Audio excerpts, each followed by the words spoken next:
I was really thinking between Mesquite and Cedar City. Yeah, I remember us talking about that. And there's pluses and minuses to both, but I'll just talk about it culturally. Cedar City is much more like who I am than Mesquite is. I liked the environment. I liked the fact that it's a hardworking rural community. It's got a university here, which is a nice added, a lot of our workforce will be younger. And so the universities really play into that to be able to pull people. So we got down to those 2 points, and about July or August, in that time frame, I really had to be making a decision if I wanted to build. Our goal was to be operational September 1 of 2025. And I had talked to one particular customer that I had we talked to several, but one I had committed to be in production by that date. So the timeline of building a brand new building, getting everything going in 12 months is a pretty tall task. Yeah. So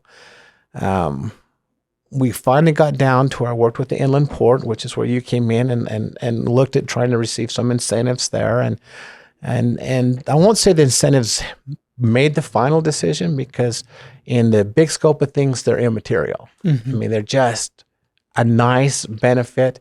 But comparing what we could get from Mesquite to Cedar City were reasonably similar. Okay.